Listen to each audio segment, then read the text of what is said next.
welcome to another video on Polarium Broker Africa, and today we're talking about a very important topic. There is something that every new and existing trader they do not like to hear when it comes to trading, and that is the word liquidation. Just before we go into liquidation and what can lead to it, you already know that we have our WhatsApp and Telegram communities for you to join so that you can interact with other traders. And if you are yet to hit the subscribe button, make sure you do that so that you do not miss out on our subsequent videos and all our trading tips. So just as I was saying, we're talking about liquidation, that word that new and existing traders do not want to hear. And one of the fastest ways to get to liquidation is when you fail to have a proper risk management system. And on that note, we'll be touching down on risk management in detail and the steps you can follow so that you have a proper risk management system. I'll leave it to Shola now to give us more tips on risk management. Yeah, thank you, Kolade. There is a difference between the pros and other traders. Yeah. And the difference is the pros apply risk management. Yeah. It's not about signals, it's not about bad trades. They make sure that their risk management keeps them trading. Yeah. And it keeps them from managing the risk and the losses. Yeah. Now, the first one we'll talk about is the 1% rule. So just like before we go into the 1% rule, can you just like give us a very brief overview of risk management, like what the term means? Okay, risk management is basically how you make sure you stay trading with your profits, how you manage your losses, how your losses don't stop you from trading, and how you make sure that your account don't get to zero. Fair. Okay. So the 1% rule, as I was saying, if your balance is, for example, my balance here is $1,088. So how does the 1% rule apply to this? 1% is just the 1% of this balance here. So 1% of 1,000 is like $10, right? So if you want to trade and you want to be successful, your trade according to that 1% is just $10 per trade. Because you may think you have $1,000 and if you are using $100 of Before you lose, by the time you lose 2 or 3 times, you already know that half of your money is gone. Sure.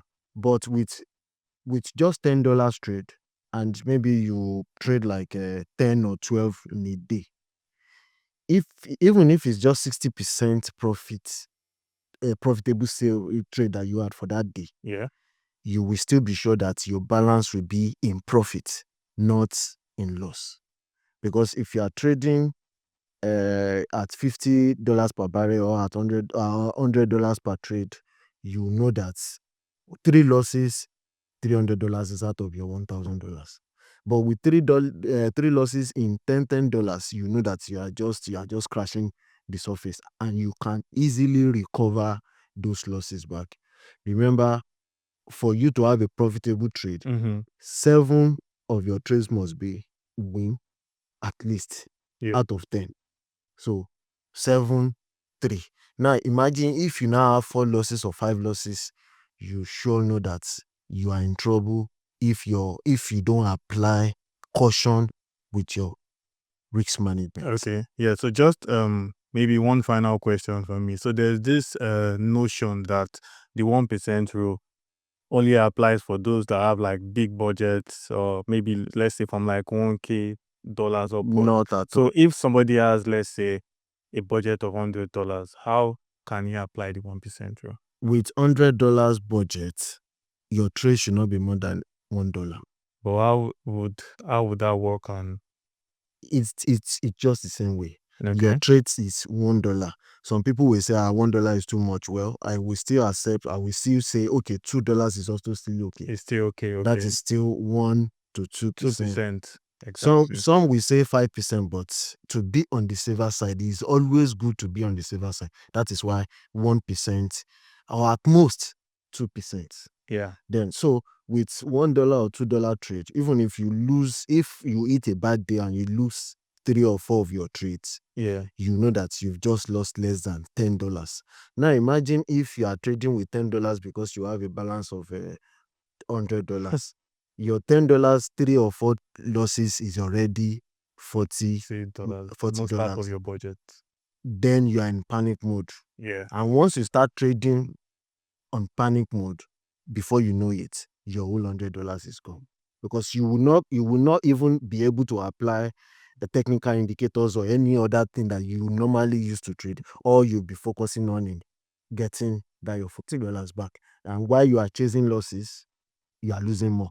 Nice. So it's better you keep your risk at that very, very low level, so that when the bad days come, because the bad days will come, the market volatility can happen anytime, and you just realize that the signal is telling you that it is bullish, and you enter your trade and you realize that no, it's going in opposite direction. Yeah. Then you are in a fix.